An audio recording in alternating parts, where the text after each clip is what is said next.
Hey, we're going to start this over because I just talked that whole thing with no sound. So I'm going to have to edit this out later. Thank you, Raymond, for telling me that. And you're going to mute my computer. All right. See, hey, this thing I'm going live. So, welcome everyone to another Thursday night Airbrush Down and Dirty Tricks live event. Today we're going to be airbrushing this cool rose project. And it's going to be fun. Audio should be fixed. Yep, there we go. Thanks, Raymond. Yeah, appreciate that. So, what I was saying is, we're going to record this time as well. Tonight we're going to be doing an Airbrush Down and Dirty Tricks program on how to paint a rose. We're going to do a monochromatic rose. We're going to use my plotted... I'm going to use rose number 6 from my rose collection, which is a vector set collection available on McKay Fine Art. And you can do it plotted, or you can also do it paper cut. It doesn't matter. So I'm going to do it plotted. I'll do a mix of both. So tonight we're going to be doing this project, and this is the rose set.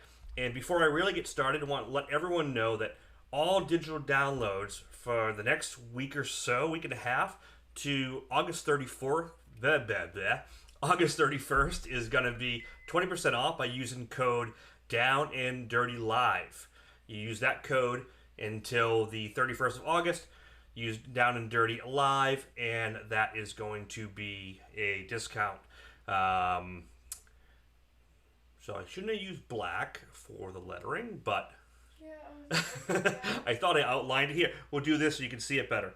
Hold on, we're going to switch cameras. Now you can see it. Down and Dirty Live. McKayFineArt.com is where you get 20% off all my digital content. Whether it's this rose collection set, brush sets, vector collections of the chains, the dragon how-to, all 20% off till the end of the month. So 2021. So get creative, have fun with it, and we are gonna get moving on this project. So who do we got on here tonight? But only until August 34th. No, I said 31st. Yes, 31st. So let's see, we got Michael, how's it going, man? We got Mr. Leahy in the house. Hello, Steve. We got Jason. Who else we got here? We got Rainbow, we got Green Camaro. I know who that guy is. What's happening, Gary? We got, who else we got here? I got 20 people in here. We got John. John, you should be able to hear stuff now. That was from before. So sound should be good. So let's talk a little bit about what we got going on here. So before I take this down, don't forget Down and Dirty Tricks Live. Down and Dirty Live is the discount for 20% off all digital content on McKayFineArt.com. And tonight we're going to be doing the Rose Vector Set.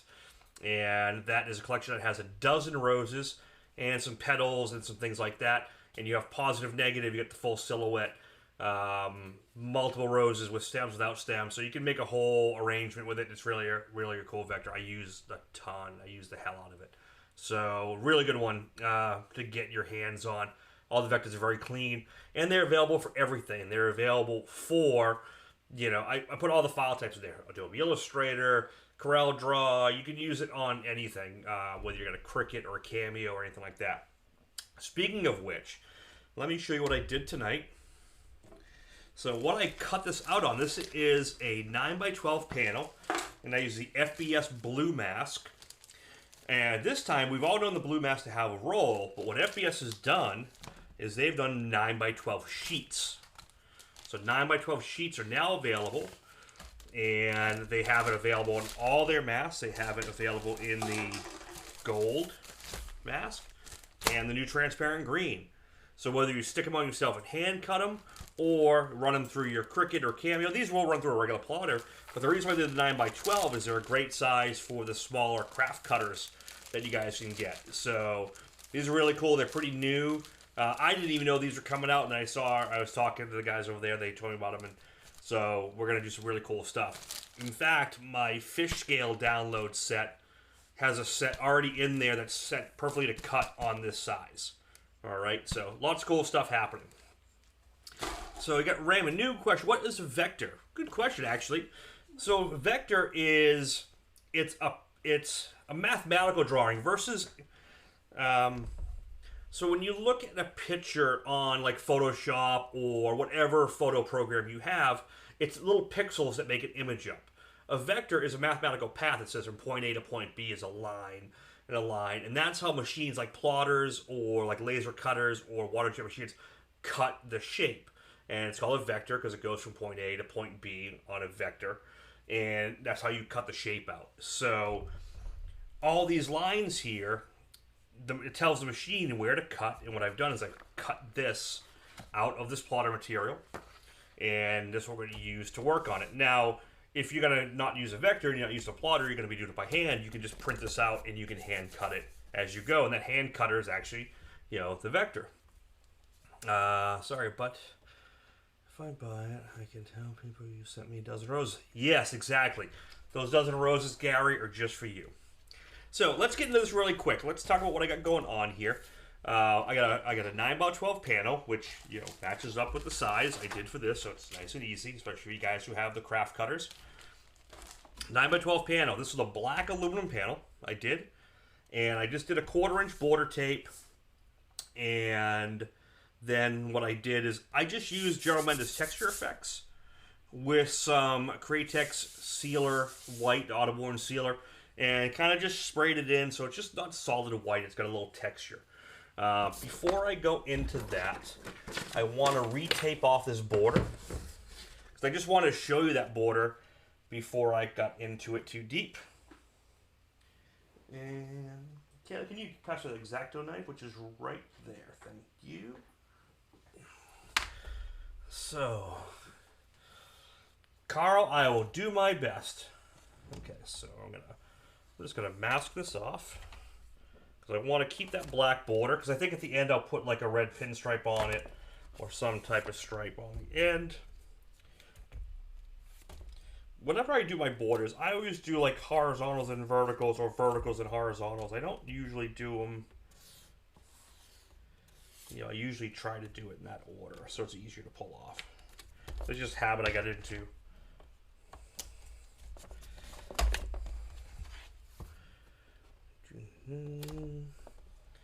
But yeah, so this was a black aluminum panel. You could have started with a white aluminum panel, but I did the black so that way I could put this texture down and have kind of a medium gray. Gary, I know you do. Okay, so we got our border stripe here.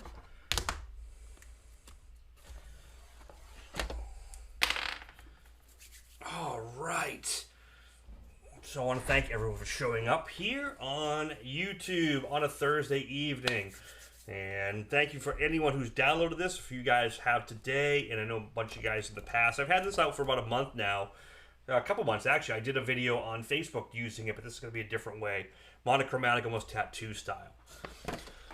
So, I usually use a hinge technique, but this time I'm going to use kind of a flap, which I'm going to tape to the top. And what I did to line things up, I just left these little corners off my mask, just so I can line things up there. So I know where it lays. And I'm going to slowly roll it back. Take your time when you do this. Don't like pull it. You might pull some detail. Make sure your cuts are good. I'm going to roll it up. And then I'm going to pull the backing right out. And look, I just lost my pinstripe. I'm going to fix that. Don't worry. I'm going to be safe. I feel like Bob Ross right now. Don't worry. It's a happy little accident. Actually, I saw something today. They're going to be doing like a Bob Ross movie or something coming up soon. Really? That should be interesting. Yeah. I did hit record, Steve. Thank you. And now I'm just going to work this stuff down. Go back and forth.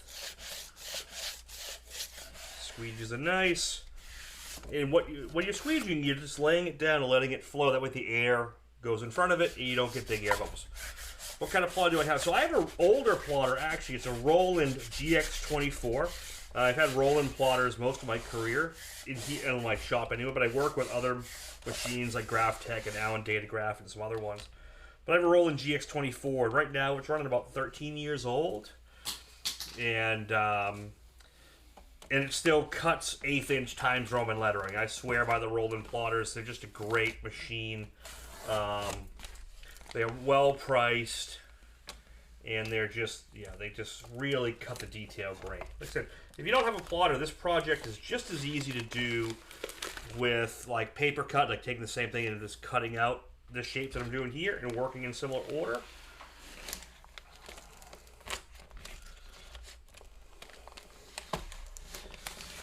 So who do we got here? Mr. Mendez. Mr. Details. Hello, my friend. Thank you for showing up, Gerald. He must have noticed I used green tape, and he had to come and yell at me for using green. Thank you for showing up, Gerald. I really appreciate it. So, what I have here is I have the rows, and all the little details, all the vectors I talked about earlier, all the cuts are already done. And the way I do my vector layouts is I've always done custom paint traditionally by hand, where you put sheet mask on it, and then you draw it out, and then you hand cut, and you pick a section, hand cut, pull a section. So when I design my vectors the same exact way. The same place I would normally hand cut, I do the vector in the same spot. So this one's here where I stop. I would normally hand cut it and pull it back and fold it. I do the same exact cut. So there's really no difference. That way, when I have to go by Arlen, it's just green. Gerald Mendez has a thing about green, so it's bad luck color. Whenever I'm doing anything with green, I laugh when Gerald's on. It's only ever on when you're doing green. It's funny, Gerald. You almost only ever come on when I use green. If I don't do a green painting, you don't show up. So you must have you feel the disturbance in the force, and you have to come, monitor the situation of the green being used. It's awesome. Thank you for showing up. All right, so what we have here, we have our mask, which is a positive mask of the basic silhouette of the rose, texture background, and I'm only using one color tonight. I'm using Createx Illustration Black, and I've done two mixtures. I've done both of them have a 40-30, 40-50 mix. So I've done a standard 10-20%, 40-50 with a little bit of 40-11, or I'm using 40-12 right now reducer. It's a little hotter. I like it for the illustration colors a little bit more personally. So I have that going on, and the second mixture is like 60%, almost 70% 40-50 with black. It's going to be more transparent. So I'll kind of show you how that works. So out of my Iwata Eclipse, this is going to be my majority of the color is going to be done with this. I can do the whole project with this. I'm using this and my Micron. So this is going to be my bold black, and this has enough 40-50 in it where it maintains its silkiness, it's reduced just right, so I get really good. I can do nice shading detail, but I can flood it and get really dark coverage. Then on my Micron, what I did is I have that reduced a little bit more, and I have, like I said, 70% 40-50. So no matter what, even at full volume, see, it's very transparent, but the 40-50 has the same volume as this. It has the same body. It can just build color. So I'm going to use this as my shader color. I want to give this a tattoo feel. So if you think about tattoo feel, you'd use, I prefer the 40-50 Arlen. The 40-30 is great as well, but I'm more of an automotive guy in hard surfaces, so the 40-50 for me works a lot better. But they both kind of do the same thing in this regards. But so see, now I get that nice soft shading by, it's basically a very transparent black. So I essentially have two blacks here. I have one black that's a high coverage, and one that's a transparent. Okay, and that's all I've done. Very, very simple. So first thing I'm going to do. Hi, Michelle. How are you? I bet you are glad to see that helicopter gone. So to all my friends over on the Facebook side, make sure you guys pop over to the YouTube side. You'll get all the different camera angles and the better shots and the better quality everything. So, hi, Mom. Mom's over on Facebook as well. Love you. We're going to get going on this. The helicopter, sea lady, helicopter girl. Yeah, man, that was a project. I bet you are glad to see that go. So first thing I'm gonna do, when you're gonna do a rose, this is a kind of a whitish background. I'm gonna kind of tone this background back because I want the rose to be brighter and I want it to kind of stand off. So I'm gonna kind of drop shadow everything. And let's see, let's give it, hold on. Let's give it one of my favorite kind of textures, which is my swirl. Okay, I love using these swirl patterns. These are stencils I've made. Actually, I made this one probably 6 years ago. This is hot glue. That's all this is. Aluminum nonstick foil, the really good stuff, the super nonstick, and a heat gun and swirl it around. I don't even know which glue I use. I use so many different types, so I got one that's semi-flexible. But I love these because we get really nice texture. A really nice kind of swirl pattern. I'm just kind of putting some. I have some really huge ones on this. So I'm just going to use a little bit. I'm just going to do the background there. I'm going to actually fog this whole thing just a little bit. Actually, you know what I'm going to do? We should have a drink. Who should have a drink? I should have a drink. Michelle is in Long Island, and that's where Blue lives. Oh, that's cool. I missed that part. Sorry, see? That's why Kaylee's here. The nameless subscriber is here. Dude, you got the best YouTube name ever. I don't know how you were able to get that one. You must have got that really early or got really lucky. I think on YouTube there can be people with the same username. I don't know if they can be. I don't know, maybe.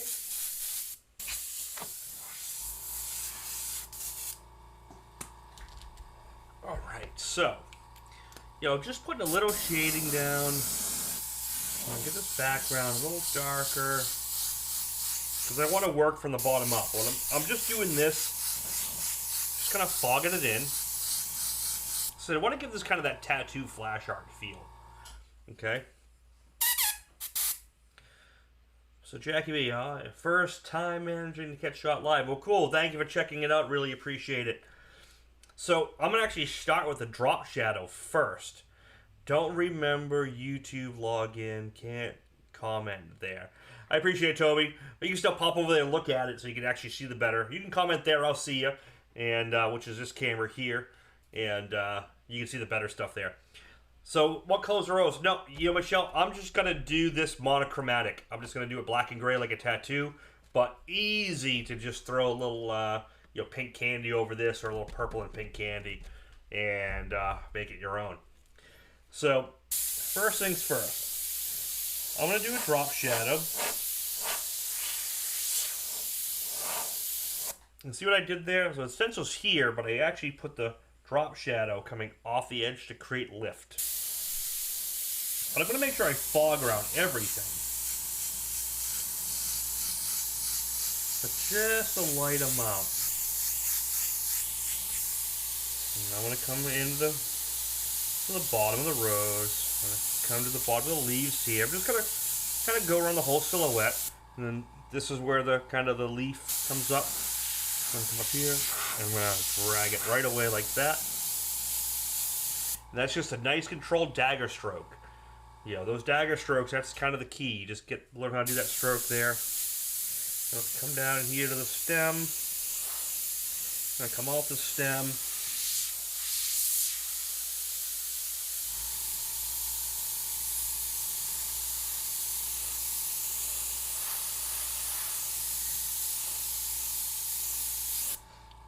And this is a really cool vector set. So if you haven't seen this set yet, it has a dozen rose vectors, and it has, I think, 6 or 7 loose petals. I should have put a loose petal on here.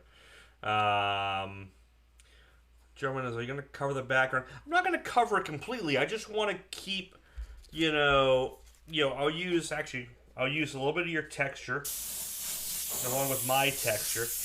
Just so, I don't want the background to be like a solid color. I want to have it a little something going on. Just so the roses look like it's just floating on a white or black background.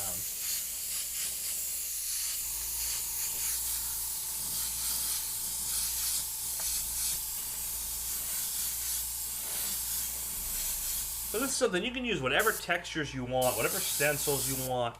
You know, there's this is one of my favorite ones. A journal, if I can find it here really quick. Let's see here. This is one of my favorite ones of journals. This is kind of the I always think of it like a sea sponge, you know, that like sea fan like you see on like a coral reef. Yeah, I love this one. And you know, just to give the background some interest.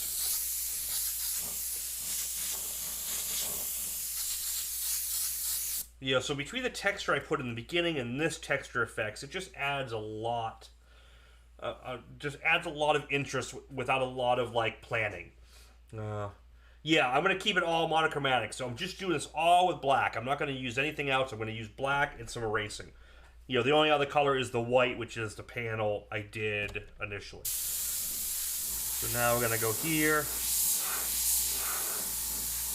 I'm going to just drop shadow on that rose petal, like that leaf that's coming up.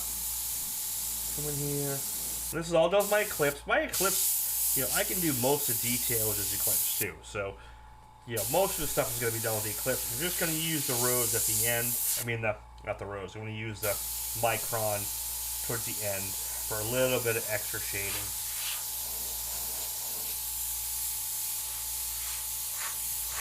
I'm going to make this kind of whole leaf get really far away. The further away you put that drop shadow, the more lift it gives everything.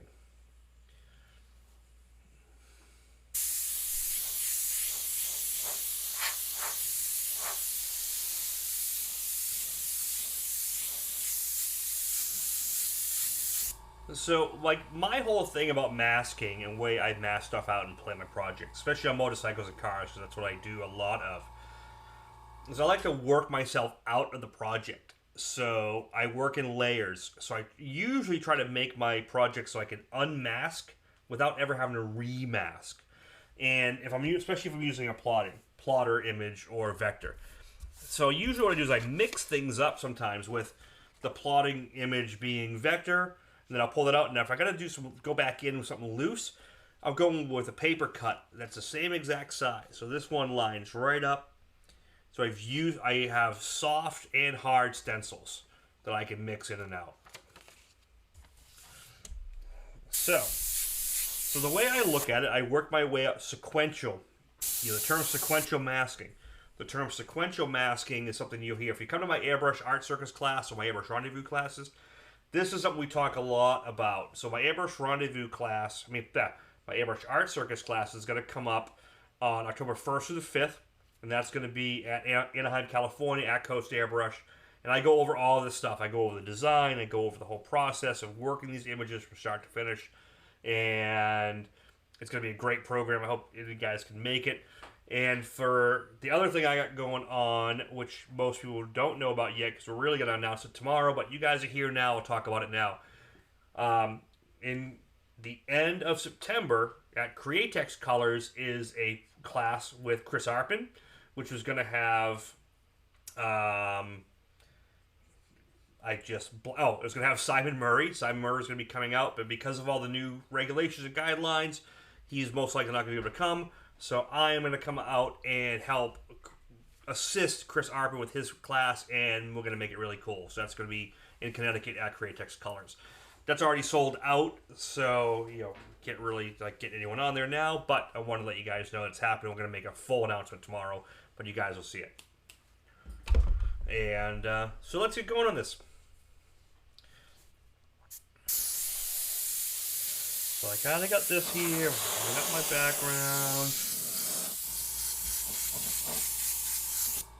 So now what I do, this is my what's here matches here. Okay. So what I'm looking to do is I'm looking for what's in the furthest in the background, and I'm going to work my way out of it with shading. So the furthest in the background is this one here. Okay, this whole leaf is the furthest in the back.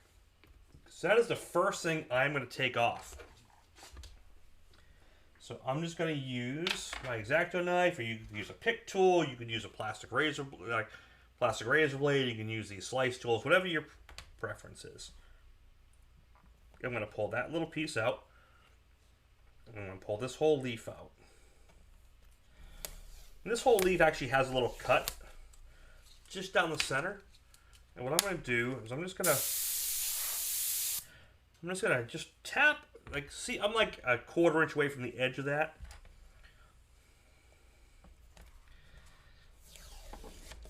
And that's just enough to give me that center line. Of course it's sold out. Sorry, Chris. I didn't know about this until the other day. So, as a new airbrush, let's see what Jason's going to say here. A new brush of myself just picked up when I bought a few months ago. Have cheap Harbor Freight. Yeah, you're going to notice a big difference from that cheap Harbor Freight to an Iwata. So, Rand, you gotta learn, follow. There's a lot of us online doing some really good work, so I feel I'm doing some good work on there. Airbrush Asylum over on Facebook, over on YouTube is doing an awesome amount of programming content. Mike's Brush is another one, and then over on Facebook side, Coast Airbrush does their weekly live at 5 with all the information there. So there's just a lot of stuff you can get out there. All right, so I'm gonna go, and I'm gonna keep this pretty simple here because I can do all this detail at the end. But I mainly want to do the drop shadow of that leaf and this leaf here. Let me I'm gonna zoom in here. So the nameless subscriber is wondering what the material you're peeling off is. So this is the blue mask. This is a plotter mask. It's a vinyl decal material that's used for paint. And so I pre-cut it ahead of time on my plotter. And just working its way out. So I'm going to drop shadow on this, drop shadow in here. And, I'm going to do a bunch of little detail in here, but I'm just going to keep it kind of simple. I'm just going to go a little freestyle like that. Zoom back out on that.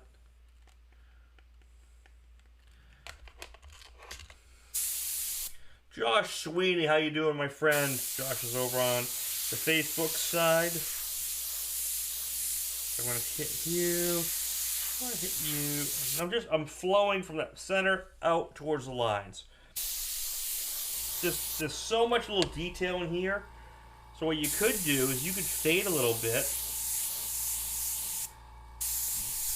with the paint.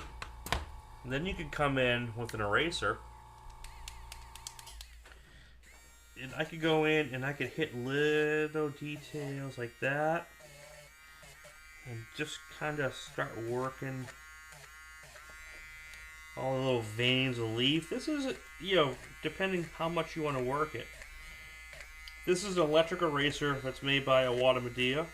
There's a lot of different brands out there. This one is a battery-powered eraser. And the charge holds for a long time. I think I charged this like a month ago. And if you don't have an eraser, you can use a razor blade. And you can kind of go in and just scrape things out. But remember, I want a black panel. So if I scrape too deep, I'm going to go past the white. And I'm going to get into my base layer. And you're going to have black lines. So I got to be really careful there. So what I like to do, if I'm going to do any heavy erasing or scratching, you got to get a good amount of paint down. Not super wet. Just enough where you can scrape off little bits of layers. And see that? Just little bits of detail going in. But I want this more of kind of a tattoo style flash art piece. I'm not going for realism here. But just a little bit of something. If I want a subtler paint, I can use my weaker paint.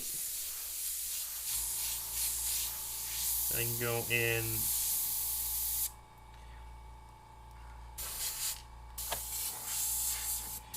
and I can use my microns, these really thin lines to shade. But I made this paint really weak. So it's really just a shader. It's not going to do too much.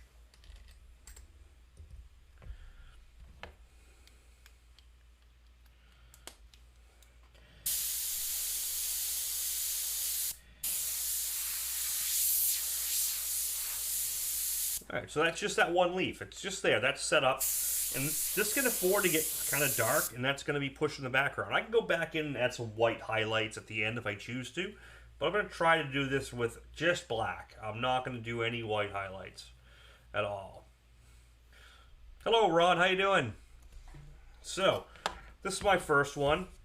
So I look around my next set, and now I'll look at this leaf. This leaf and this whole area is kind of the next one. And I can also go over here, and I can grab this one and this one. I can work him out because they're the next set that's further back. And you'll see how fast this goes. Once you kind of get into a rhythm on this stuff, it's super quick how this works. This one also has a center line cut out of it. I'll show you that. And this would be no different. Like I said, the process I'm doing here, if I was using paper cut, like if you follow Gerald Mendez's videos and watch them in Gerald does a lot of hand cutting, where he'll hand cut on a mask or paper. And it's the same process. So I would just hand cut this block out, like I removed here, hand cut this, and blow in the shading. So it's the same process. The reason I use a plotter is just, A, it's one thing I'm really known for. And I have one. And for me, I work a lot on motorcycles and cars, so I do this quite often. So I can just pull this vector set up and put a rose on something very fast. I can use some loose templates like this and put that center line in, just like this one here. If I want to define that one out, look, I can make that whole edge a little darker. But notice how I'm doing 4 or 5 passes. If you had watched the Live at 5 last night, on Coast Airbrush, this page on Facebook, you'll notice Rhino did the skull. He was talking about like 4 or 5, 6, 10 passes. Yes, exactly, Raymond. So what I'm doing is I'm working, because I'm working with shading, I can work from the background to the foreground. So when I shade this, I can work to the next one. If I shade this next leaf and a little overspray gets on this, it just makes this one darker, and this one, you know, when I stack this one. So you always get that layering effect.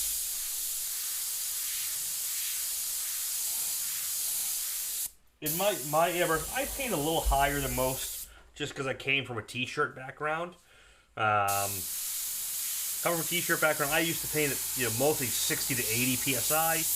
We're going for speed, we're going for like bold colors. So I still paint the higher range. I'm at 40 PSI right now, which is not really necessary, but it's just my habit of being there.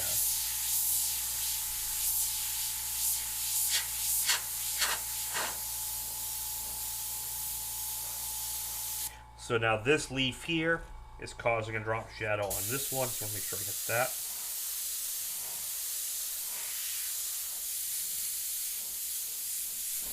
And again, I can go in, and with this eraser, I can still go in, and I can pick this one out, kind of highlight those leaf tips. I really like the way that looks.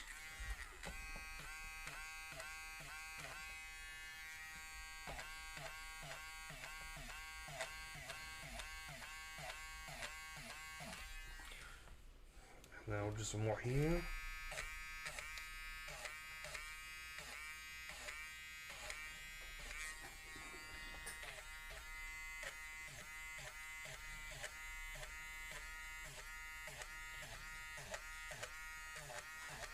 Someone on Facebook asked, what's your next automotive project, and maybe it's seen on this year? So I got like 3 baggers I'm working on right now. I got a big bagger. That's going to be out hopefully by the end of the next week. I got a sport bike that I need photographed. Josh, we should talk about that, actually. And I got 2 sport bikes. Sport bike I just finished up. That's over at Crazy Customs being cleared now. And then I got another one, which is a bike I did a couple last year that got damaged. I'm working on that. So I got plenty of projects going. SEMA, I am planning as of now going to SEMA. I know I'll be working with FBS 2 to 3 hours per day for the show, and I should be working with Iwata a couple hours a day as well. So those are probably the 2 places you'll see me there, as long as SEMA happens. Also, another person asked, do you have to spray at that high PSI when doing t-shirts? You don't have to, but t-shirts are very bold and colorful, and typically we use an unreduced paint. So higher PSI will move that paint through much easier through the airbrush, especially like the 0.5s. So Carl's exactly right. It'll drive that paint deeper into the fabric. It'll heat set better, and it's just faster. So airbrushing t-shirts for volume at like a fair is not like doing a t-shirt for your friends and things like that. You're there doing it for speed. So the average t-shirt, like a name in 2 colors, will be a minute to maybe 2 minutes long. You have that shirt done. You'll do the black lettering, you do some color shading, a little blending, a little highlights, and you're done. It's off the bench. So that's why you higher PSI, so you work really, really fast.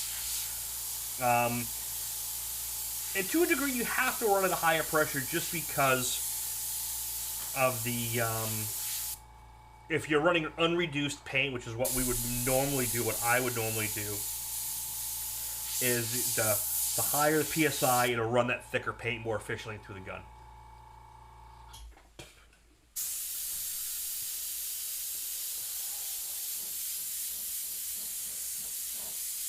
So see how I'm working out? This stayed darker, now I'm working up. So the last thing I'm pulling off is going to be the brightest. So the last thing I'm pulling off is going to be the brightest in the foreground. So it's just how you work the order.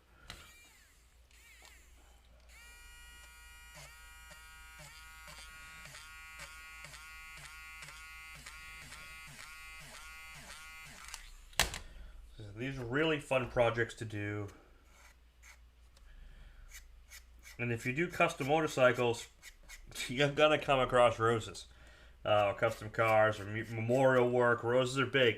That's why I developed this vector set and did 12 common roses, because you get the 12 roses, then you can invert them or size or tweak them or stretch them or bloat them or move them around, and you can have all sorts of configurations. You can make a bouquet, you can make a ring of roses, you can do all sorts of stuff with it. So it's a great set to have.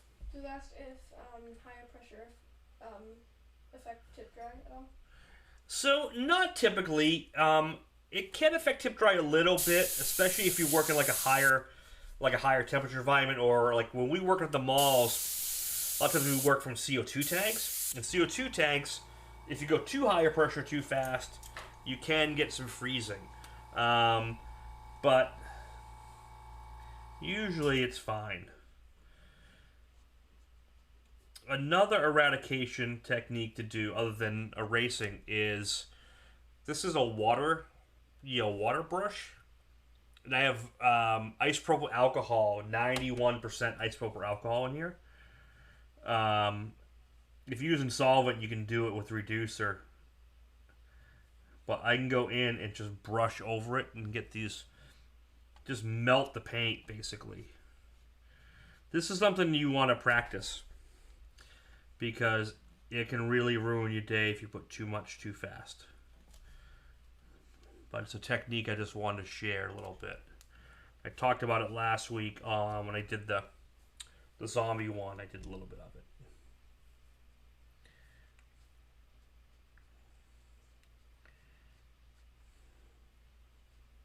But the cool thing about this technique is it actually moves the paint. So you actually get like a little, on the edge it almost gets darker. It gives a really cool wet look to it. Let me see if I can zoom in on that. Kind of show you what it does. If you're on Facebook, you won't be able to see this. So I'm going to zoom in on the camera. This is the brush. See how it's really wet? How it moves the paint around? So you can go into your actual artwork and slowly re-wet it and kind of push it around with this.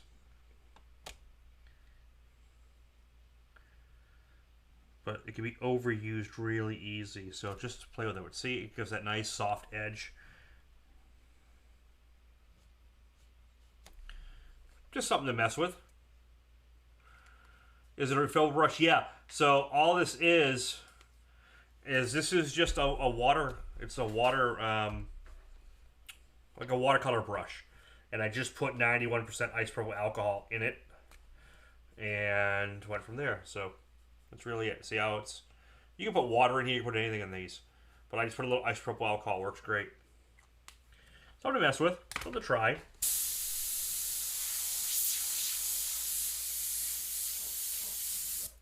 Okay, so I got those 3 leaves done. Now we'll get the stem. And then we'll start moving through this painting pretty fast because it's just going to get really repetitive here.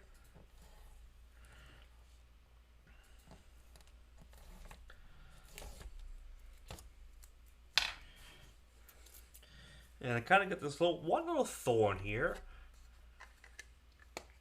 Usually, yeah, Michael's, Hobby Lobby, they have them. They're really they're not super cheap, but they're not like crazy expensive either. So let's grab one of my Pocket Graphics set here. My go-to pretty much for everything is Pyro. The Pyro template, I use the crap out of this. I use the hell out of this one. So I'm going to go in, I'm going to find a curve that kind of matches that thorn. And go like that right here. I just hit it. See how that made that thorn lift up?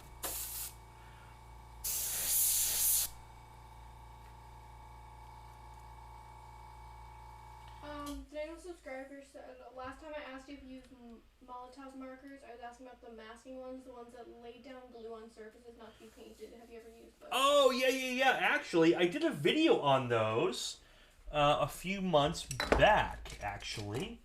It's right here. So these are a liquid. Basically, they have liquid mask in here. And so let's see if I get this one working. Hold on. It's a liquid mask that we've used for years. And if you go back to my YouTube channel, I actually have a video on it. Let me use a smaller one. So this has liquid mask. A liquid mask, here's the thing about liquid mask. I don't care what brand you buy, whether it's Malto or Sign Strip or this RC brand or whatever. It's all made by the same people. It's all one type. So I'm gonna paint a few lines in here. I'm gonna let that dry. And we'll see if this works. It might fail. And then I'm gonna blame you. I'm kidding. Yes, rubber cement blue, you can do the same thing. Yeah, I was about to ask that. We used that in art class and stuff. Yeah, so the nice thing about liquid mask and this like Sign Strip blue is it's designed to really come off and be a mask, whereas some of the other stuff really isn't. Yeah, like when we had to use it in art class, it was really, really annoying because you have to like, well, you have to take it off because you have to use it on paper, but the way you have to take it off is you basically just have to like roll it with your fingers and it gets all flaky and gross. Yeah, this kind of you have to do too, but so I think I made my Micron wash a little too watery. So let's see.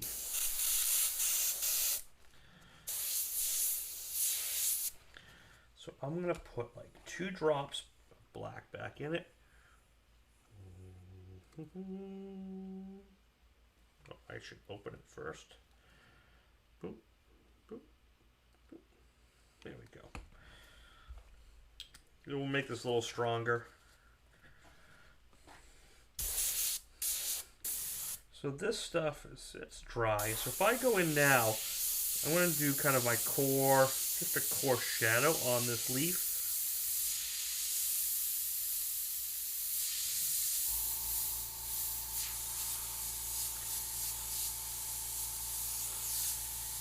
It'll just blend right down. I'm going to use my darker just to drop shadow here.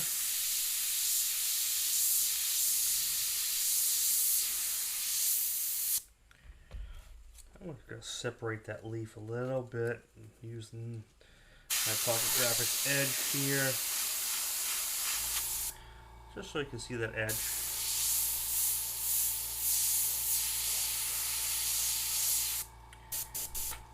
And then I'm going to pull this little bottom guy off.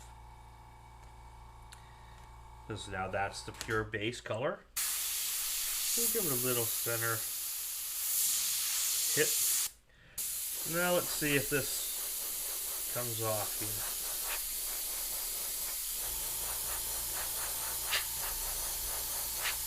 It's still kind of wet.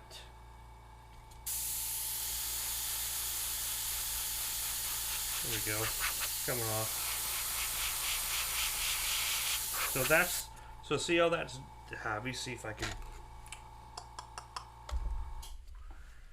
move this in. So see that blue tint right here? That's actually a liquid mask. So if I just run my hand over it, or I run my eraser pencil over it, it just pulls it off. So see how that's really bright now? So that liquid mask kept it covered till the end. I'm just gonna run all these over. Yeah, it's kind of cool. So I think Blue asked if that lifts any of the paint when you remove it. She asked what? If that lifts any of the paint when you remove it, the pens. No, not once it's dry. So if you scratch too hard, it can. But They about the masking pen? no. When you like take it off? Yeah, it can. So if you're on solvent paint, you're fine. If you're on water base, so here's the thing. My base color white, that white texture, that is Autoborn Sealer. That's really durable. It's less susceptible to erasing. It's, you know, because it's a very hard resin. It's less. It doesn't react softly with the erasers. It doesn't react with that. That's why I can get away with it. If I had put a base color down there of just, say, Wicked or regular water base, I'd have to be a little more gentle with the erasing because it would erase the airbrushing here, and it might start going into it. You still get some because it's layering, and the key is to do a light amount of spray and then erase. So you still have that buffer zone. Okay? So yeah, you gotta play with it and figure out how far you can push things. Also, Nail subscriber said that they heard there's some kind of spray-on mask that comes in a can. I've actually used that before. Yeah, so it's honestly it's the same stuff. It's liquid mask, which is this, that's in an aerosol, or you can actually take this and reduce it with water, or I use distilled water, and then you can spray that. Same stuff we use in the RC world. It's the exact same stuff. Because you notice it all has this blue tint to it. And when back in the day, we used to get it by Oxynobel by the gallon. And you can get the gallons from Coast, and it's called Sign Strip. And we use it in the sign industry for decades. So yeah, it's been around for a while. Okay, so my back leaves are done, my stem is done. Now I'm going to move to the other outer leaves. Now these, I can pull. This is nice about working with a plotter, you know, or cutting. You know, I can cut these all at once. I can bring this out. I'm going to work into this one here. Now this one kind of has a two-part because it's got that center spline. It's got this center cut here. So what I do is I just pull this out. I pull this out here. The big key is get your base color down heavy. Let that dry for good, get really cured. That way your airbrushing, which is going to be much higher reduced and thinner, you can work that and it's over reduced more and you can work slower. So I'm just going to go here. I'm just going to hit that center line. I'm going to hit this center. I'm going to hit this one here. Okay, so I pulled these off, and then I just kind of hit that line.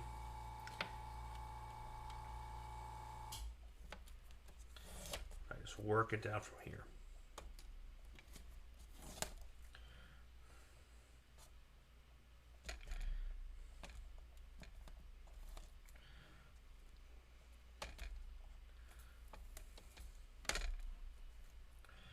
Yeah, exactly, Gerald. So me and Gerald really do the same techniques.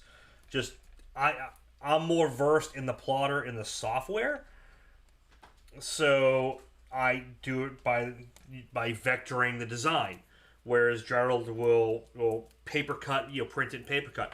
But the technique and the root of it is the same, and that's what's good about it, because you need to know how to do it by hand. Because if you just use the plotter and nothing else, you're gonna back yourself into a corner sometime, and you won't know why things work. By knowing how to do it by hand and by a plotter, you get the best of both. So see how I didn't make every cut. Now I'm gonna use a loose shield like the bird, and I can make that leaf. I can soften that edge here. If I want this, I can go make that little center right up the middle there. See? Easy, easy. Still trying to wrap my head around sequential masking. Yeah, so here's the thing, Carl. This is how you think of it. And this is why I do the demos like I do in my Airbrush Art Circus class, everything else. Is I'm work sequential. It's an order. It works in a sequence. So on a light colored background, I'm working from the bottom to the top. So I'm sequentially working my way out of the piece. So I'm working from the background all the way to the foreground. So I'm going in a sequence of order. Is it different on a dark background? Yeah, exactly. So Kaylee just asked a great question. It's different on the background, a dark background. It's exactly the opposite. So if this was a black panel, I would be working from the top, and I'd be working down to the bottom, because I'd be painting with white on a black. And I'd work at the best example of that is if you look at my dragon how-to, the dragon paint by number project. And that has a number sequences built into the project. If you do that project in forward order on a light surface, it goes one way. You just reverse it on the other one, and you go back down. Yeah, Gerald, exactly right. So fiberglass erasers are very good because you can get really hard lines. And Gerald, I'm not sure if you've seen these yet. This is by a company called Slice, S-L-I-C-E. They use like a ceramic composite razor blade. These are very nice because they don't cut through your surface. They won't even really cut your skin. But they'll carve the paint really nice and subtle. They have many different types, so you may want to look into these. These are great because it gives you that same fiberglass eraser kind of feel, but with the control of an X-Acto blade. They have all different shaped blades, like from the 9s, the 11s, the 12s, the different ones. So definitely look into these. These are great.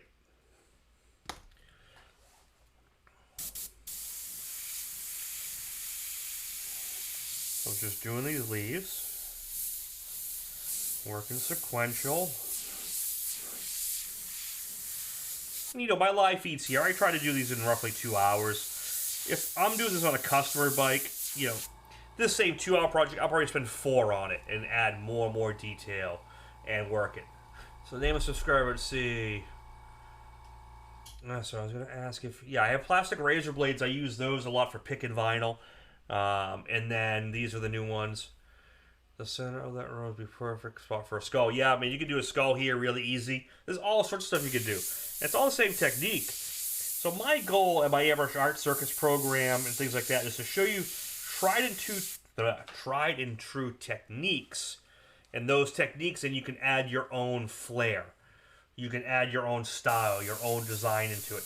I don't want you to go home and just be able to mimic what I showed you how to do and copy that image over and over again. That's great. You're going to learn a lot from that. But my goal when I teach a class or a seminar is to give you an arsenal of techniques that allows you to develop your own original pieces from. Not just mimic exactly what I did, verbatim. I want you to be able to say, oh, well, he did this to make a rose and a skull. I want to do a different type of flower and a baseball. I don't care what it is. But I can use that same technique he showed me. That's why I do what I do. I like to kind of work from there. Yes, JT, the vintage typewriter erasers, we've been using those here. Yeah, and that's these little guys here. You know, so I use a mix of everything because the typewriter erasers you can go subtle. So you can go from like a hard edge erase like this, which will scratch. You can hear it. And then I can soften that edge with these typewriter eraser sticks. And if you can get a hold of some, these are the old school ones. I don't have much of this one left. This is a real super hard eraser stick, but you can see this like really pulls paint very well. These I got from Drew Blair when he had them, and there's some still on the market. You can, but you got to like outsource, just find them.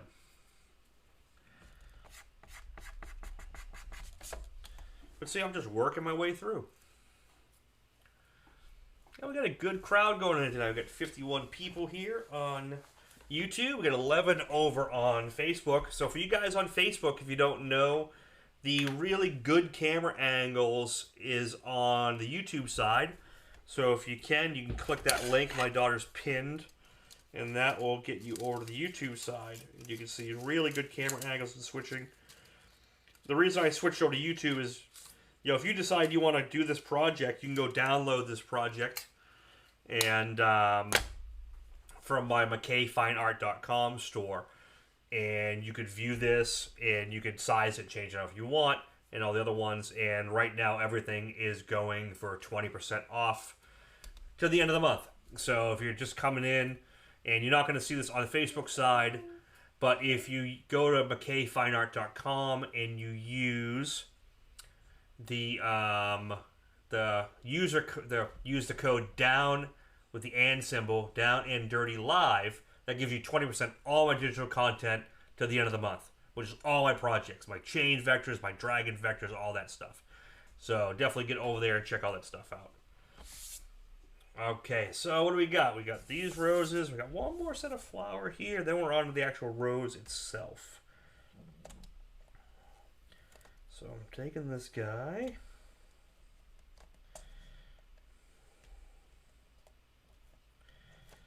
Just gotta hit him quick.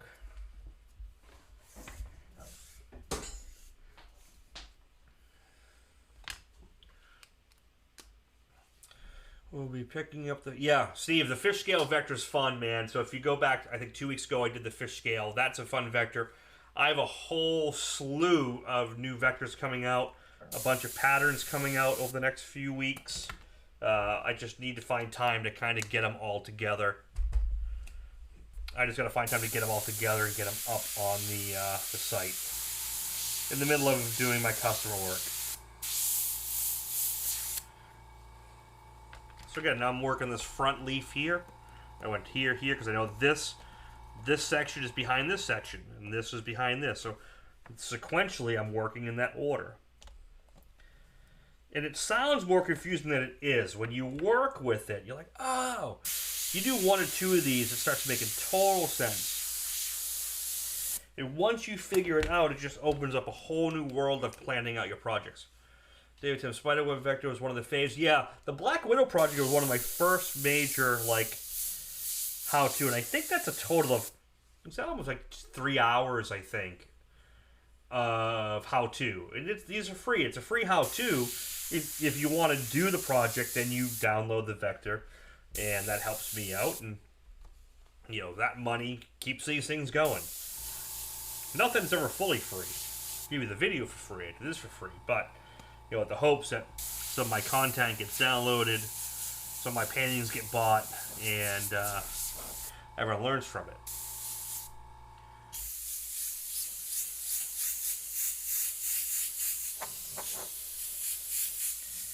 I'm using this time. I'm going to go in and shade a little bit more here, just soften that up and let this kind of come up.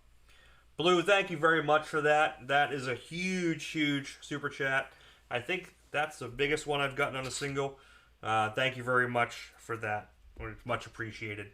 I'll have to have a little drink for that one. Honeycomb pattern, Steve. Yeah, I have that. That's coming up.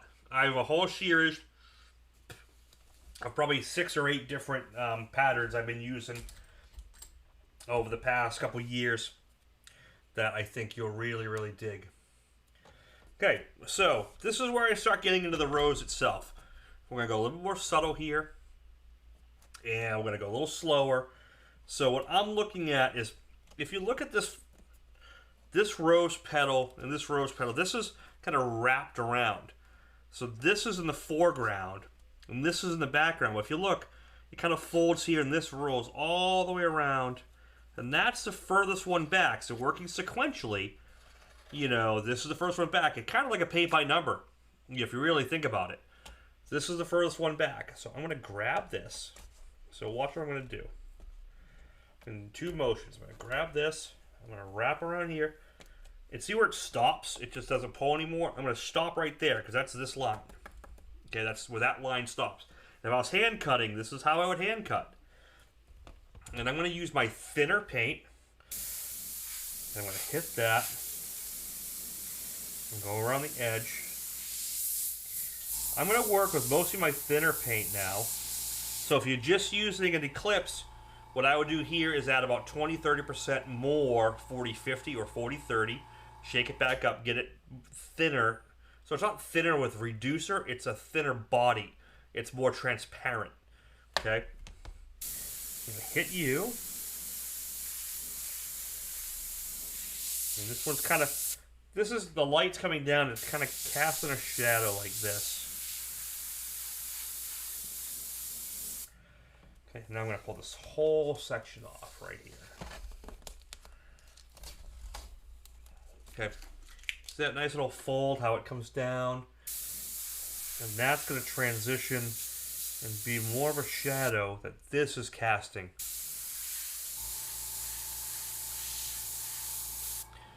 And I'm going to get another stencil from Mr. Mendez here. I'm going to go to my... Actually, you know what? I'm going to use one of my other ones here. Let's see here. Go to my small ones.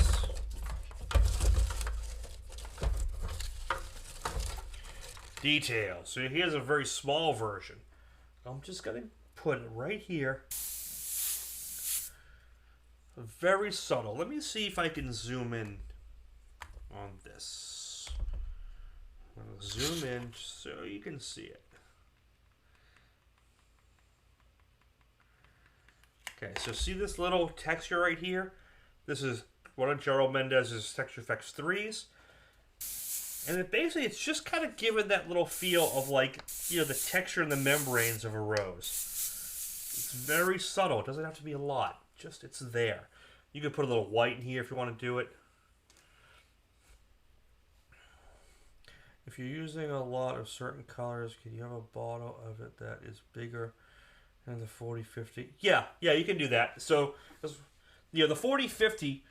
You can reduce them, you can mix them together, but once you add the reducer, the 40-50 and everything starts to kick over. So in a few hours or a day, it's going to start getting a little harder, especially once air hits it. So you can do that, but you just want to make sure once it's reduced, it's gonna have to be used. Okay, so I'm in this rose here. Let me zoom back out on the picture-in-picture. So I got a little texture here. This petal's causing a shadow. That's pretty soft. And this petal is causing a shadow over here. Okay, simple, right? And then you got to go around this. This whole edge here. This is kind of flipped over, so you got to make sure you hit around the whole edge. For those of you who took my Airbrush Art Circus class, we did the rose, the skull and rose piece. That taught you guys a lot about what I'm doing here. And you can go in. And so when you have your Plotter Master DVD back on stock. Steve, thank you. Steve, really appreciate that. Food delivery money, it helps. Helps a lot. Plotter Master DVD back in stock, McKay Fine Art. So here's the thing about Plotter Mastery. I don't think it's ever going to be back in stock. Because that was done through Airbrush Action Magazine, and there's kind of a limbo with that. I don't have the rights of reproduction. So I really can't make new copies of it unless I get permission from whoever holds the rights, which is kind of a gray area because Cliff Stieglitz was the original owner when I did the DVD through, and then he had sold the magazine, and then the magazine had gone away. It had failed or whatever happened. So it's kind of a limbo who has to give me the rights of reproduction. So, which is kind of what I'm doing here. I'm really redoing a lot of stuff in newer ways, and I am gonna do some online training and some vector stuff, probably sometime around mid-September to October, on how to do the more plotter stuff, and maybe I'll redo some of those classic projects. But the Plotter Mastery itself DVD, I don't know if it's going to be coming back out in its original form. Maybe in a new form. So, yeah, the GS24. So, Derek, hit me up. Get the list, because I've talked to a few guys that I want to do like a Zoom call. And the Zoom call will be just tech. How to use Adobe Illustrator, how to plot, things like that. Reach out to me afterwards, put you on the list.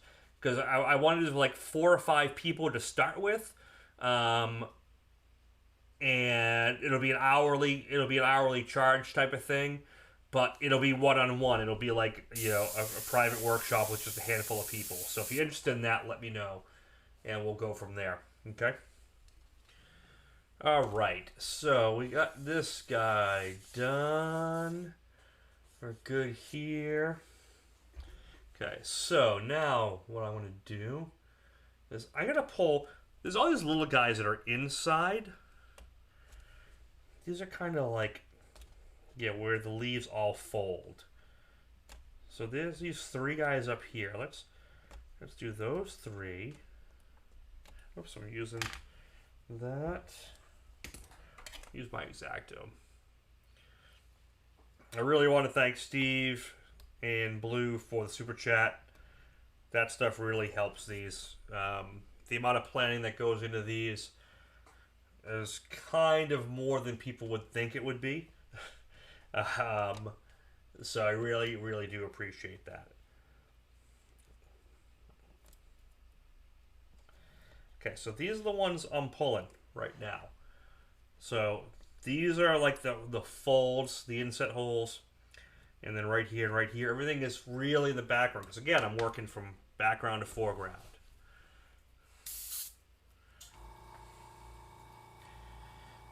So I'm going to hit these. If this is really thin, I'm going to go back to my thicker paint.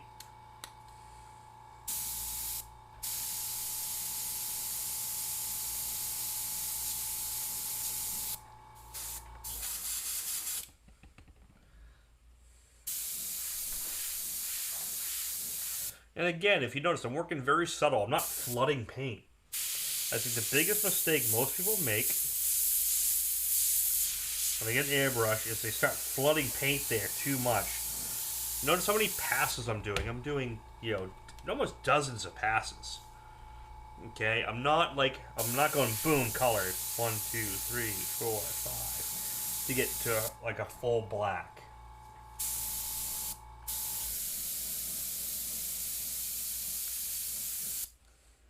Very small amounts. So now I've done those. This is kind of like the 8th or 9th I've pulled in. I'm going to pull this guy. And the more you do this, you start working your way around. You start seeing it. You're like, oh, that one's behind this one. That one's behind this one. I was at the last getaway in your class. I was a bad student. I'm sure you remember. I don't remember many bad students, man. John, thank you very, very much. That's really, really appreciated. This has probably been the best super chat night so far.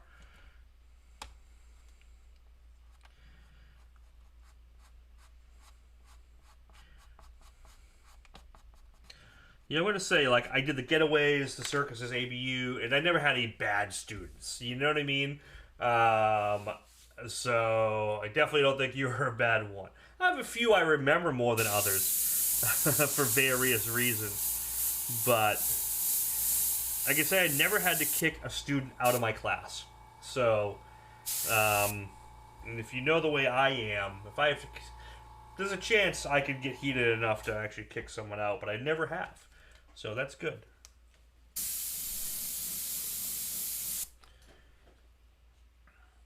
See all these nice little veins in here? These are great. These are...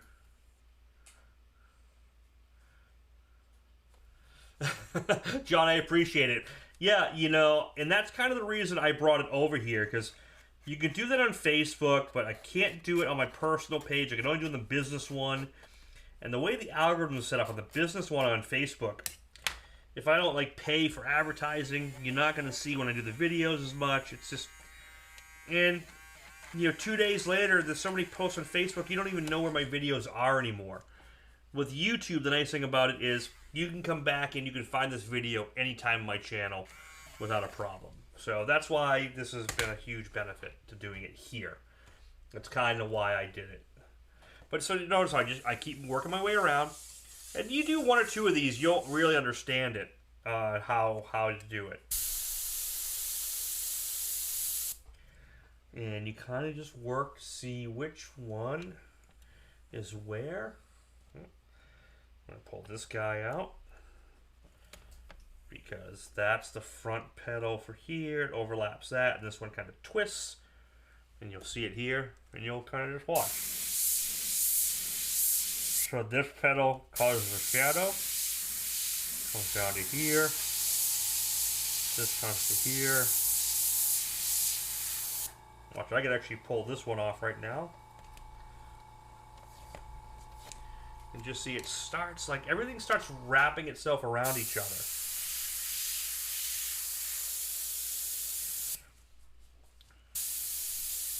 I'm just working my way in and out. This one here. This one here is underneath this one because this pedal rolls around.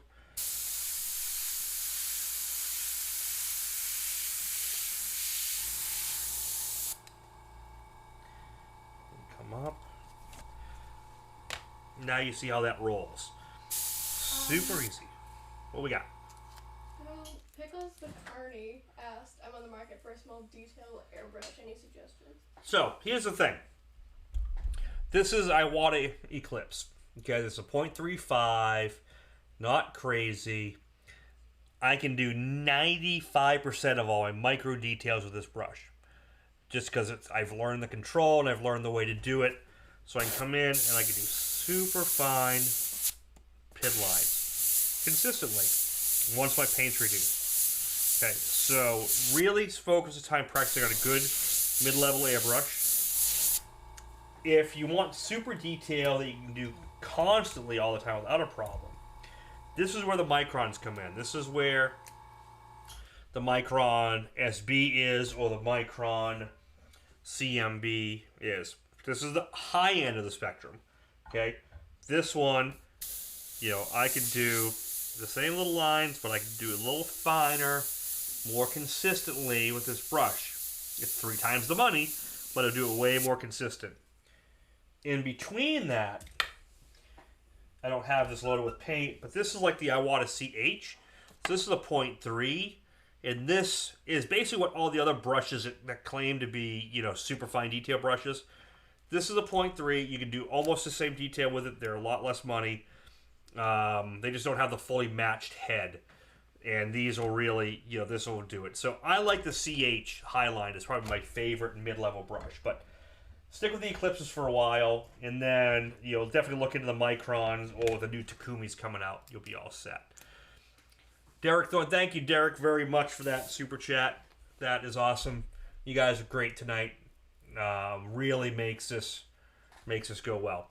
So yeah, David Tim made a great point. Microns are sweet. These are sweet, but they are finicky. Meaning, you have to understand how to really give good paint reduction. Get your paint reduced right. You know, maybe even strained. Almost an ink-like consistency, and that's going to give you your really thin lines. So think about the Micron like a Ferrari. Okay, you can get a You can get a Mustang GT 500 and do burnouts. It goes really fast, but a little bit less controllable, but it still gets there really quick. The Micron is the Lamborghini, the Ferrari. It does it more refined, a little tighter, but they're more finicky to deal with. So that's kind of how you got to think of it.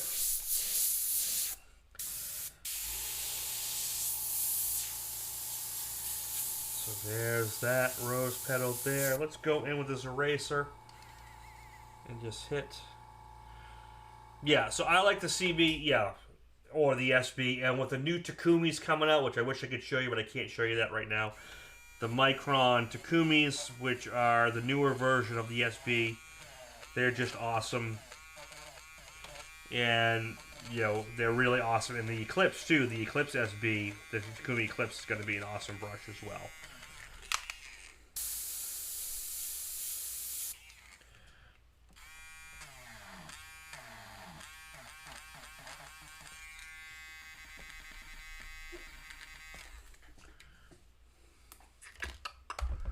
Switch back up to those other views. But see how this is just starting to really come to life. And if I can go with some white at the end, I could bring some highlights in and things like that. We'll see how I'm doing. We're about an hour and a half in, but we're almost there. See, I'm just unmasking my way through it. Alright, so let's go. We got here, here, here. I'm just working my way around. I'm going to pull this guy out, because that's behind the other petals. This is where I start going a little bit quicker. So that's set. Now I'm working here. This is behind that, which is this guy here. I really hope you guys, go in and download this stuff afterwards and kind of follow this along and take your time a little bit and slow it down. I'm going to try to re-edit this video down and take out some of the banter and just focus on the lesson itself. Just so you can see what I'm talking about, how I'm working it.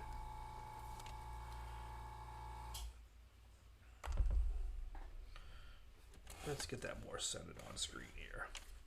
But see, so that one's behind that. I'm just working that sequential order. So you're here.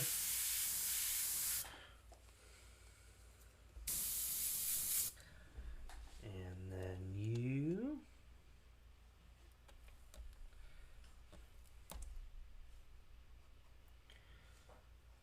Oh, you got one of Mike's Eclipse to see us? Yeah, that's awesome, man.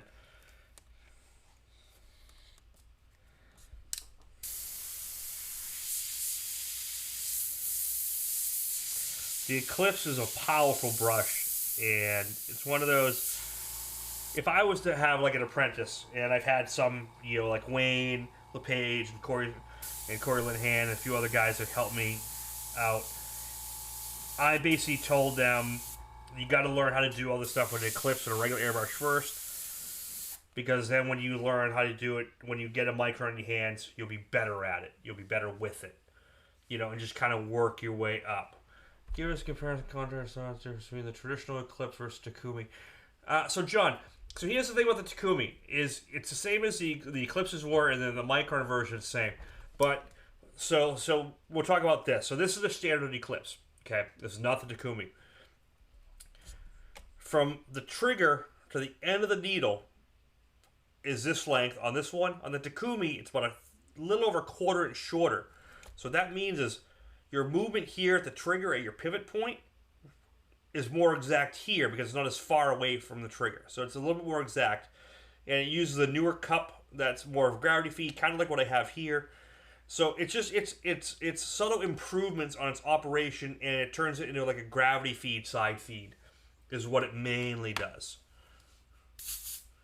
Yeah, so John, exactly. So from here to here, it's a shorter throw. So if you think about it from like the fulcrum, from a pivot point, okay? So if I pivot here, so if I go 5 degrees here, from this point to this point goes up, say, 10 degrees at the end. The Takumi is shorter, so it's going to be actually more exact to my movements here because it's shorter. So that's kind of how it works. So I'm working there. Okay. So I worked my way through here, here, here. Now I gotta work from what's in the background. So there's that center. Go here. And then you are behind, this one's behind this one, which is here's behind here.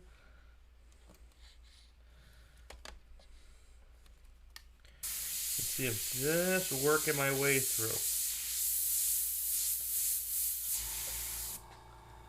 So you're there.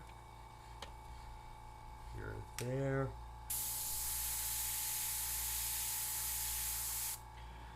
I'm almost at the end.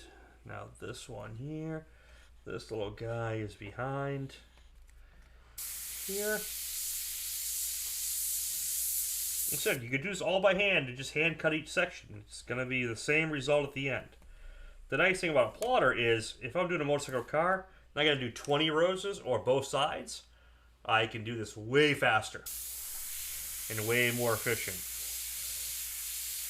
And for you guys, if I was hand cutting each one of these, this would be a 4-hour live feed as opposed to a 2-hour live feed. On Facebook side, I just got my Eclipse CS, love it so much. Yeah, Eric, man, that the Eclipse CS is my all-time go-to, use it all the time brush. It's an amazing brush, and if you can do the detail with there, you can do it with anything. Yeah, then the micron becomes even more valuable. So I got those done. I got like 2 more poles, guys. That's it. I'm gonna go here. That's center.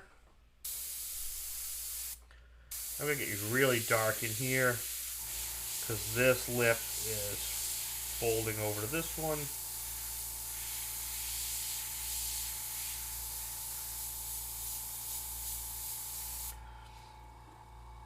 And if anyone's curious, we haven't taken any bids on the painting itself. We've had awesome super chats tonight. But if you're new to the party, we do take bids on these paintings.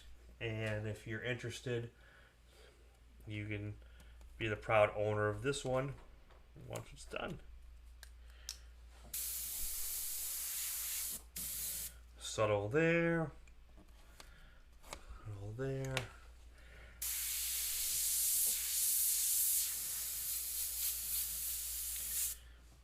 We're going to zoom out. See how now it's all starting to look dimensional and deep.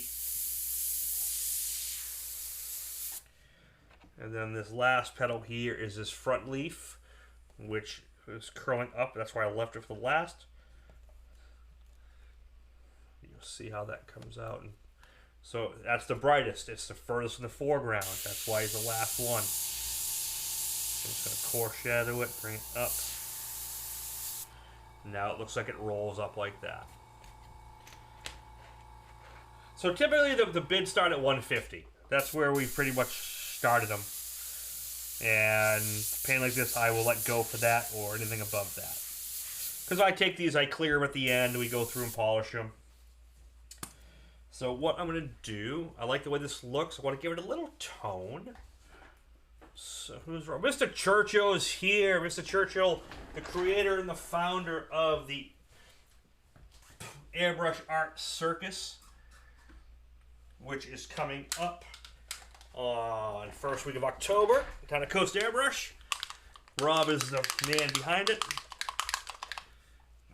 I'm going to go in. I'm going to use my Wicked Opaque White.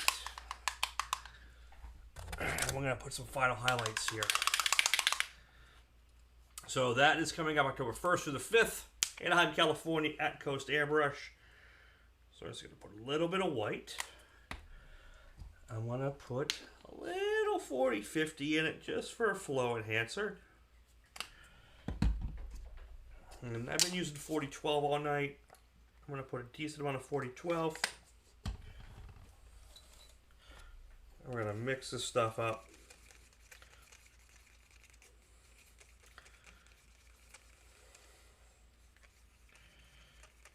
Ooh, I just spilled it on myself. Good thing it went here instead of here.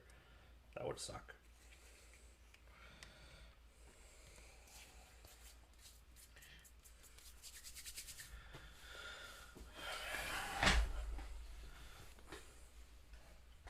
Thank you, Rob. So I'm just going to throw this white. Here's a little strainer I made. You guys will think is cool. It is an end cap. Just a copper end cap with a pipe that I cut off and it's just got you know, pipe screen for like tobacco pipes, and that's what's inside here. It fits perfectly inside. And we're just gonna strain this paint. You don't really need to, but look, when you strain the paint, it just flows a lot better. If you've ever been an auto body painter, when you paint a car, you strain the paint. It just gets any contaminants that might be in the bottle or any hard pigments or anything like that.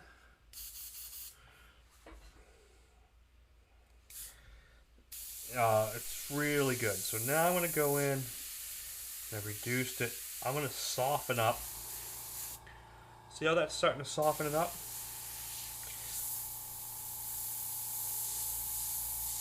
Get rid of these hard lines. Any of these hard lines, I can just soften up as I go through. And if I get a little blue shift here, I'm not too worried about it. Ghetto strainer. Yeah, exactly. It works. You know, I have this great strainer that Mr. Leahy got me, and I got one from the guy, from him. He was in Brazil. He hand makes these. I think the first one I saw this was Gerald. Gerald had these. I forget who had these, who made them. And he hand makes these strainers. This has a much finer screen. These work outstanding. Yeah, these work great. And they're just really cool because they're handmade by a fellow airbrush artist in, I want to say, either in Mexico or South America. Gerald could correct me on that. But these are great. Just going to go through and just hit some soft highlights, some soft textures. Little details. And see that? See that little bit? How that just kind of gave that little silky, smooth glow. Just brought that out. Got a little too wet, too fast. We're going to blow some air. Make sure that dries out. I'm going to actually put a little bit more paint because I actually put a lot of reducer in here. Pickles Carney, thank you for popping in. It's always a pleasure.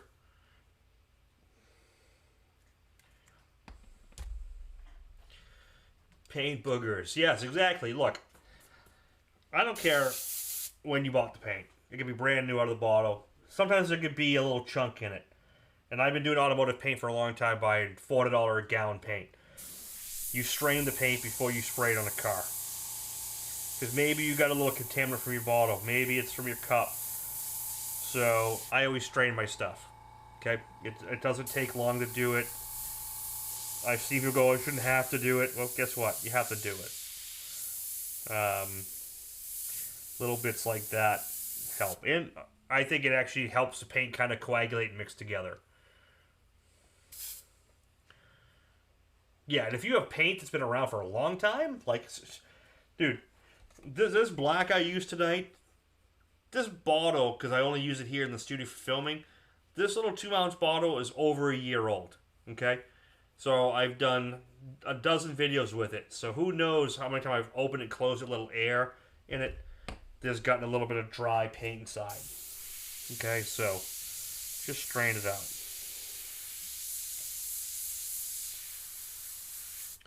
I'm just softening everything up now. Keep going back in. We'll do some of the veins on the flowers. See that? This is an hour and a half. This is an hour and a half and it's done with the painter. Yeah, the main painting is done. This is where you can just kind of play with it and make it, you know, soften it up, make it a little cooler.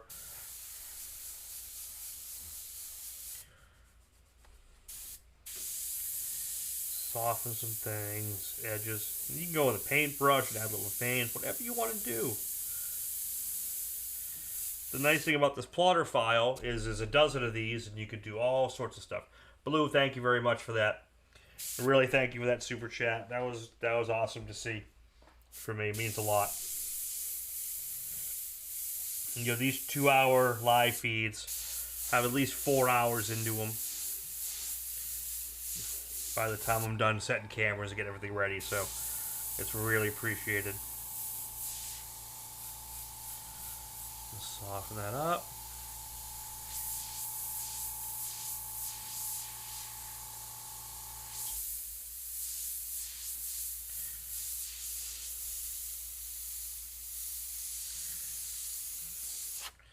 I'm going to do a nice little pinstripe around the edge here. And we're going to call this thing done.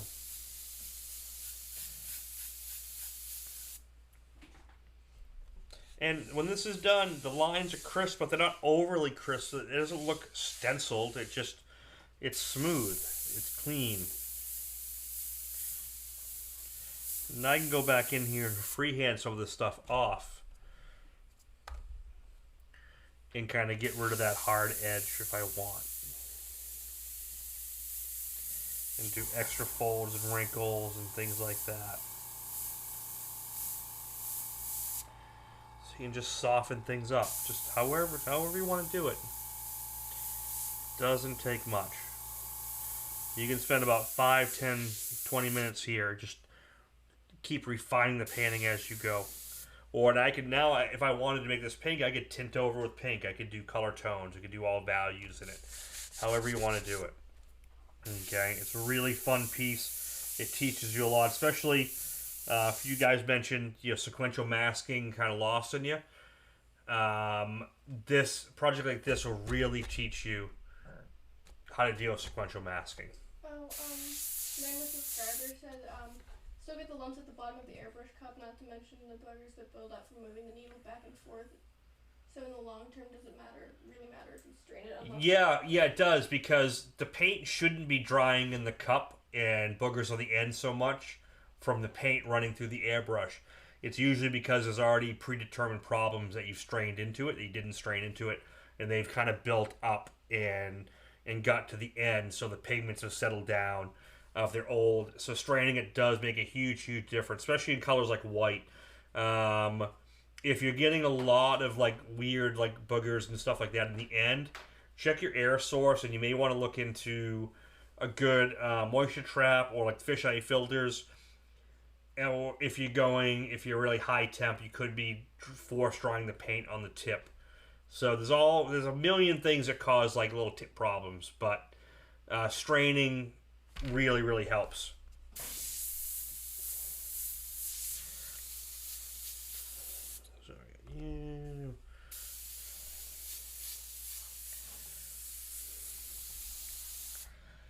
And then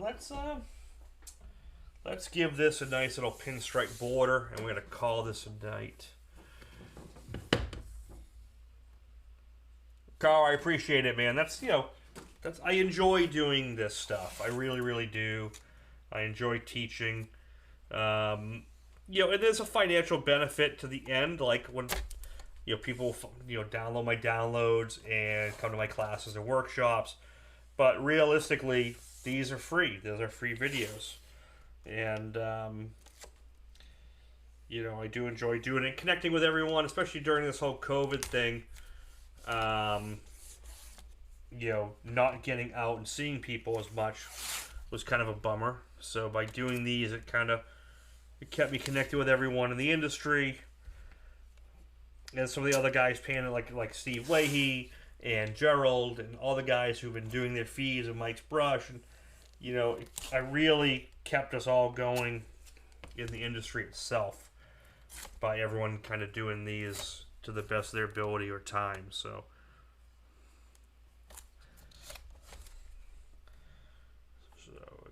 I'm just cutting these out.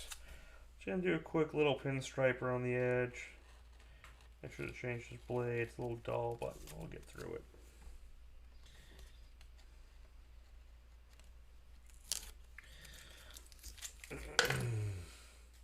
If you were inclined, how would you use a Candy 2.0 out of? So Ed, if I was going to add color right now, a Candy 2.0, I could do something simple. If I wanted to do the rose. Yeah, here, we'll do this. So if I wanted to just, because this is paper cut, let's do this. If I wanted to do Candy 2.0, and I could put a little tint to that, I'm going to go real subtle here. This is just for you, Ed. I'm going to take Candy 2.0, let's see, that's deep purple, There's Brandywine, Air Track Brown. I'm just trying to find a good color. Okay, Sunset Magenta. Okay. I'm going to use a paper template. I'm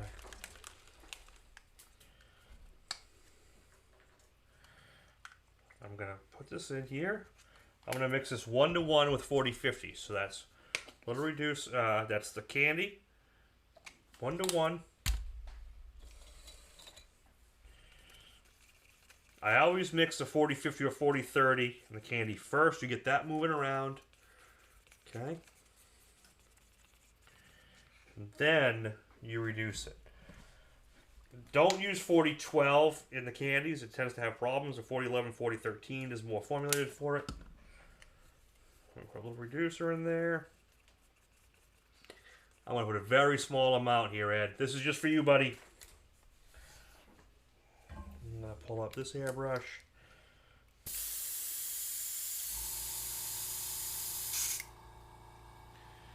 So watch. What I can do with this one is really simple. I'm just going to do a wash of Candy 2 over this. Super subtle. I'll put it heavier in the dark areas. I'm going to air dry it.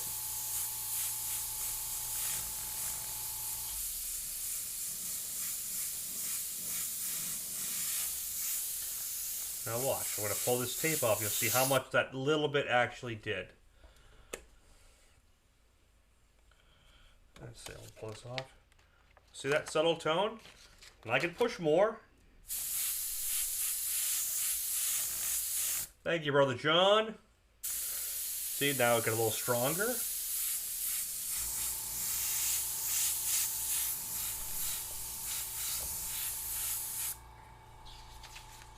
See, just a little bit there. Then I can go back in with some white highlights or stuff like that. See, just a little bit. I gotta tone a little bit here. Ooh, almost messed up. I got a little white there. I'm gonna just shift that over. There we go. Really subtle. No, candies are great because candies are transparent. They only work with what's underneath it. So whatever contrast you set, whatever values you set, it brings that up. Because now I can go in. The candy needs to dry for a little bit more, or I put a little 40/50 over it. Because if I put white, it'll kind of bleed in a little bit, but not bad. The 40/50 holds a lot better than the 40/30 used to. So I can go back in and kind of re-highlight things.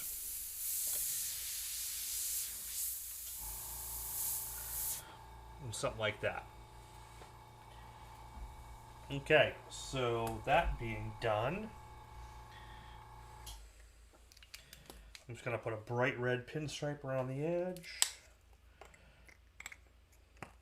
I'm going to call this done.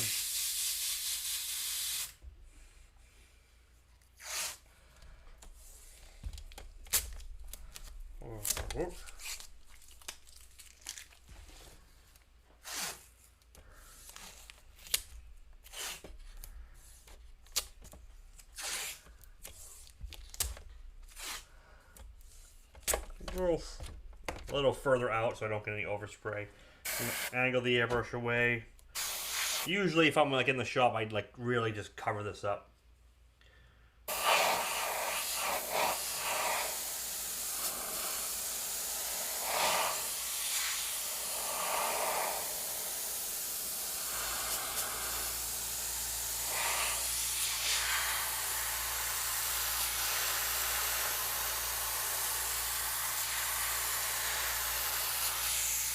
I didn't reduce this at all, I just went straight.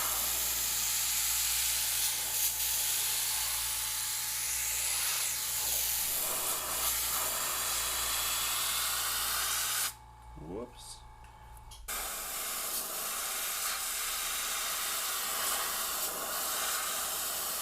This airbrush is pretty filthy and not working very well, but we'll get through it.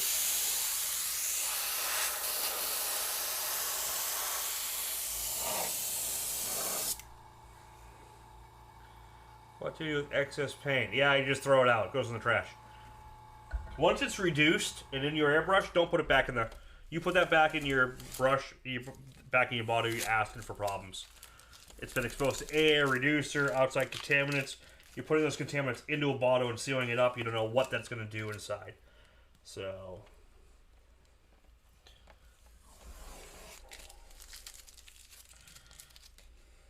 I try not to mix up an overabundance, you know, just a fair amount, and knowing that that's whatever's left is gone.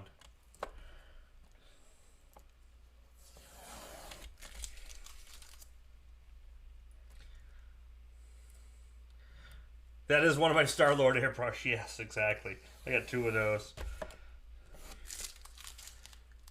And here we go, let's get in. I'm going to pull that fine line tape I did at the beginning. You'll have a nice stripe around the edge.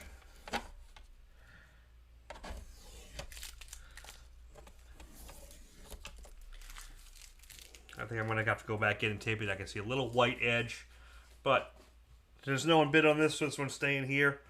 So I can do that at my leisure. I'm going to sign this. Just using a little Posca marker.